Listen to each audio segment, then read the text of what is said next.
Door step சர்வீஸோட புதிய ஒரு வீடியோலோட எவருக்கும் ஸ்வாகதம். இன்றைக்கி நம்ம பார்க்க போகிறது LG top load washing machine fuzzy logic 6.2 kg washing machine. Okay, இதில் என்ன கம்ப்ளைண்ட்னா, நம்ம ஒரு கஸ்டமர் கால் பண்ணிவிட்டு ட்ரெஸ்ஸு துவைச்சதுக்கப்புறம் இந்த ட்ரெஸ்ஸுக்கு மேலே எல்லாம் வந்துட்டு திட்டா இந்த மாதிரி வருது அப்படின்னு சொன்னேன். ஓகே, பார்த்துக்கோங்க, ஃபுல்லு மண் திட்டா வருது அப்படின்னு சொன்னால் கஸ்டமர்கிட்ட கேட்டேன், எவ்வளோ நாளாச்சு இந்த வாஷிங் மிஷின் வாங்கிட்டு தான் கேட்டப்போ அவர் 10 இயர்ஸ்க்கு மேலே ஆகிடுச்சு அப்படின்னு சொன்னேன்.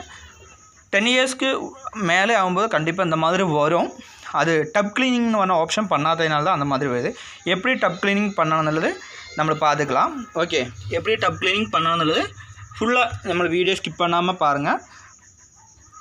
ஃபுல்லாக எப்படி ரிமூவ் பண்ணால் எல்லா வீடியோவுமே நம்மளுக்கு போடணும் இருக்கும். ஓகே, அப்போ இது எப்படி என்ன இது பண்ணணுன்னுள்ளது பார்த்துக்கலாம். ஓகே, ஃபஸ்ட்டு வந்துட்டு நம்ம இது பாருங்கள், எல்லா இதுவும் பார்த்துக்கோங்க, எவ்வளோ அழுக்காக இருக்குது, இதெல்லாம் க்ளீன் பண்ணி எடுக்கணும். ஓகே, க்ளீன் பண்ணி எடுத்து இப்போ பண்ணணும். உங்கள் வீட்டில் இதே மாதிரி வாஷிங் மிஷினோ, ஃப்ரிட்ஜோ, மைக்ரோவனோ, எல்இடி, எல்சிடி, டிஷ் வாஷர் இந்த மாதிரி ஏதாவது கம்ப்ளைண்ட் இருந்ததுன்னா கீழே பார்த்தா நம்பருக்கு நீங்கள் கால் பண்ணலாம்.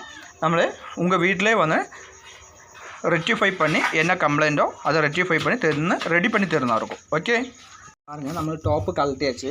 கழட்டியதுக்கப்புறம் எவ்வளோ அழுக்கு இருக்குதுன்னு பாருங்கள். இது ஃபுல்லாக அழுக்கு தான் தெரியுதுல்ல, இது ஃபுல்லாக அழுக்கு தான். இந்த அழுக்கெல்லாம் ரிமூவ் பண்ணணும். இங்கெல்லாம் பாருங்கள், ஃபுல்லாக இத்து போய் கிடக்குது. இது நெட்டெல்லாம் இத்து போய் கிடக்குது. இது ஃபுல்லாக அழுக்கு. இதெல்லாம் எப்படி க்ளீன் பண்ணுவோன்றது தான் நம்மளை பார்க்க போகிறோம்.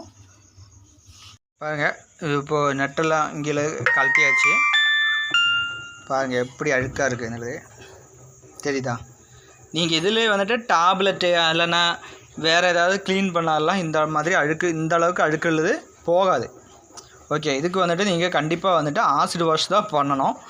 ஏன்னா நிறைய பேர் டேப்லெட்டு போடுறோம், இந்த மாதிரி அழுக்கெல்லாம் போகுதுன்னு சொல்கிறோம். இந்த மாதிரி மேலே எல்லாம் அழுக்கு இல்லைன்னா சைடு பாருங்கள் எவ்வளோ அழுக்கு இருக்குதுன்னு, இந்த அழுக்கெல்லாம் வந்துட்டு கண்டிப்பாக போகாது.